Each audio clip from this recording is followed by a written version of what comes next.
Alexa, turn off office heater.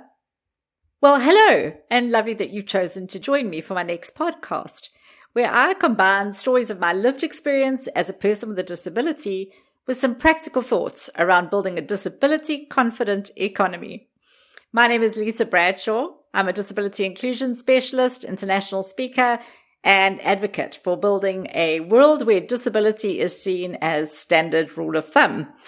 As you can tell, I've just been speaking to Alexa, who is my new best friend. And so today's topic focuses on AI and its role in the disability-confident economy and world that we're hoping to build. Now, there's been a lot of talk around the impact of digital accessibility and artificial intelligence in how we do business, how customers experience our products and services, and how we access opportunities within the economy. Like anything technologically new, though, it can be used for the power of good or, of course, for the power of evil. And it can include or enable people. It can exclude or discriminate against people. It can enhance the customer experience, or it can drive customers completely off the wall with frustration. I'm learning so much about this topic, which has been so proactively explored in the disability inclusion circles and amongst disability confidence specialists. And it's been so supported by organizations such as the Zero Project, the International Labour Organization, and a number of allies and colleagues who are really committed to making sure that this next revolution of our industry is disability confident, accessible, and inclusive for all. So why the topic C-3PO, I hear you say? Who is C-3PO and how are they relevant? Here is how I came up with the topic of this podcast, which talks about how artificial intelligence, digital accessibility, and disability inclusion all work together. C-3PO was the first artificial intelligence robot I remember seeing in the Star Wars movies as a child. My dad was an avid Star Wars fan, and so we had the privilege of following all of the series from the very beginning. Now, at the time, it was the stuff of fantasies. I mean, I am going back a few years now, and it will forevermore be associated in my mind as an AI thing, as I remember clearly thinking how cool it would be to have a strong helper to follow me around and do my bidding as a child with a disability. Now, as you've probably gathered by now, and for those of you who've already listened to some of my podcasts, I really enjoy sharing my stories about my personal experiences to bring home relevance and relatability to the topic that I'm speaking about. The topic of artificial intelligence and digital accessibility is a real global and macroeconomic topic. It's a big conversation. But let me share with you some of my latest happenings in my life that might make you realize how impactful this future technology may have on the lives of people with disabilities and people without disabilities in this new digital age. So welcome to the Vicarage. I am very excited to announce that I've recently purchased my forever home in the UK. And this was not an easy feat in a country where single-story houses are very small, not easy to find, and incredibly expensive to afford if they come with any decent space to swing a cat, never mind maneuver a wheelchair. I was lucky enough to find such a home in Vicarage Road, hence the nickname The Vicarage, which is a little bit ironic for those of you who might know me. But I can only imagine that this house must have been built by incredibly tall human beings. I cannot believe how high all the light switches are in this house and how the door handles are fitted super high. Either they were trying to keep children in, they didn't really think about wheelchair users at all. So now every time I want to switch the lights on entering or exiting a room, I have to put my wheelchair in bar stool setting so that I can go high enough to reach, which as you're dashing around your house, you can imagine it's quite annoying. So I would definitely have to solve the problem. Now, in traditional terms, what I would have to do is pay for an electrician or a carpenter to come and lower everything down to a suitable height. This is a very costly exercise. But let me tell you about the enabling impact of AI technology and digital accessibility used for the power of good. Enter Alexa, my new best friend. Now, for those of you who don't know who Alexa is a virtual assistant technology capable of listening and answering, streaming music, and providing real-time information and news. More importantly, Alexa can also control several smart devices as part of our home automation system. Now, my husband, a person who has extreme ADHD and is always forgetting things, first suggested Alexa as a tool to set reminders for himself, to put alarms on, and to have to-do lists to help him get more efficient. I could see its value for him, but I had absolutely no idea about the enabling impact it would have on my world. What a life changer! With her smart bulbs, plugs, curtain openers, door release mechanisms, and reminders, Alexa's home automation system has allowed me, I boss her around like a newly elected dictator. I issue instructions to her to crank up the thermostat, switch on my egg cooker, turn on my kettle so that I can swing into the kitchen, grab my coffee and my breakfast, and amble into the office to begin my day's work without being absolutely exhausted from having to physically go and find plugs, place them, and reach things. It's just mind-blowing how it's made my start to the day so much easier. From a physical disability perspective, what a time and energy-saving win. What thrills me the most, however, is that she complies willingly, without me having to wait patiently for help, wait for her to be in the right mood to get her help, or tolerate irritation or a tone which intones that she's doing me a huge favor by helping. The psychology of relying on humans for assistance is something that requires extreme patience. This might not seem as particularly impactful to somebody without a disability, but to a psychologically strong and independent woman who is trapped within a very physically dependent body, this is a game changer. Because not only does smart technology allow me to do more things in my own home by myself, but it gives me a sense of self-respect and dignity where I can get things done on my own terms. And that's massively positive to somebody's psyche. So how does this impact me as a customer? Well, let's have a look at how I'm promoting the brand of Alexa. Alexa is only one of the virtual home assistant devices that are out there, and yet my experience with Alexa has been mind-blowing.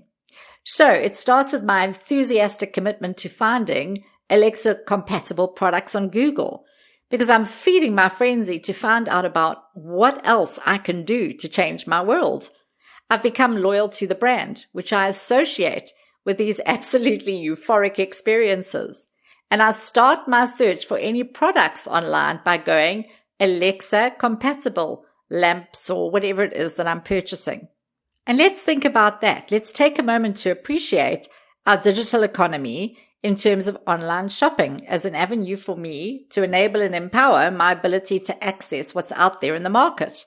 I'm no longer being restricted by inaccessible transport or logistical barriers that limit my shopping choices.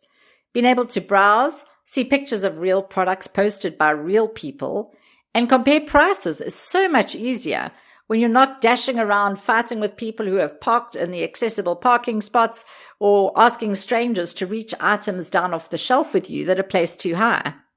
So it makes me curious to see whether the companies developing and selling these game-changing products and services realize the impact that they are making on my world, which gets me snooping around their websites to see if they've got the insider scoop from employees with a disability. It makes me want to connect with them, to talk to these organizations, find out more about them, and to work with them to explore what else can be done. And that, my friends, is how you get organizations noticed for all the right reasons. So what does this all mean for you? Whether or not you have a disability, most of us are active in the economy. We're either spending or making money. So here are a few tips to take away from today's session to think about. If you are a business, then tap into these lived experiences of your employees through formal employee resource groups. And if you need any help on how to do that, there's some great people, including myself, that can help you with that. Just give me a call. Secondly, in order to make these insights stick and really benefit your business, you need to commit at the highest level of your organization to making sure that your digital platforms that you use and the content that you include are accessible for all. Developing a plan to undertake to review your websites and your apps, your communication platforms, your operations systems, your security platforms, and have a look at compare them to the best practice accessibility standards that are out there. That helps you become aware of where you're going wrong and where you could be doing so much better. And there are really good resources out there A simple one being the WCAG, which is the Web Content Accessibility Guideline. There are a lot of resources out there that can help you do this right as a standard practice. And thirdly, ensure that your products and services are represented in an authentic way. For example, if you have accessibility and you showcase accessibility in your products and services themselves, then also include graphics and imagery of people with disabilities as customers, as in employees in your organization. Make sure that what you're delivering is compatible with things like your assistive technologies, your screen readers, your speech recognition tools, because that allows people with disabilities to access your site without assistance. So in terms of graphics, form, and function, make sure that you've designed your digital products and services to be completely inclusive and accessible by all. So circling back to my story, what's on the cards for little old me and the vicarage? There's a series that I've been watching on Netflix called Humans, which is essentially about a time in our future where AI has been converted into synthetic human beings. Now, this is taking Alexa to a new level. A physically present human-type form who is able to assist and enable. One who can not only help me with the DIY housework, managing the logistics of traveling, doing my gardening, taking my dog for a walk, but it can also be programmed to carry me easily up a flight of stairs or over sandy beaches and into forests for picnics without the commonly human exclamation of, "Oh my gosh, my back, you're getting really heavy. Perhaps it's time to diet, my love." No names mentioned here, husband. I'm just saying. What I want is a time where we can get this synthetic AI-enabled human being who will be able to pick me up, stride across fields and go, "My dear, you've lost weight. You're magnificent." I will definitely be purchasing the model that is built for powerlifting. Now I leave you with a cautionary thought.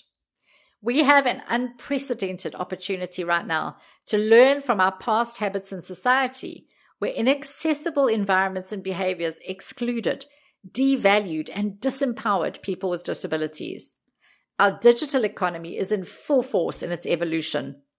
But without that constant involvement of people with disabilities in the exploration, in the design, in the development, and the delivery of AI-enabled products and services, things can go terribly wrong.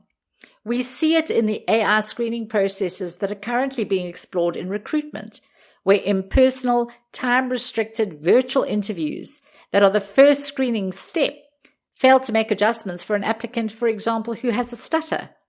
We see it with voice-prompted informational services, which offer too many confusing options for a person with memory retention or concentrational issues, for example. When we keep in touch with the human, when we involve the diverse insights that this brings, and we close the gap between those who have and those who have not, those who can and those who cannot, we stand a real chance of leaving no one behind. Well, that's my story for today. I hope this podcast has given you a fresh perspective on the topic of AI, which can be terribly scary if the movies like The Matrix are to be believed. But while we're here in this world right now and experiencing the liberating power of enabling technology, I encourage you to get on board, find out more about it. If you'd like to connect with me directly, please do so. You can reach me via my website, which is bradshawlarue.co.za or lisabradshawinternational.com.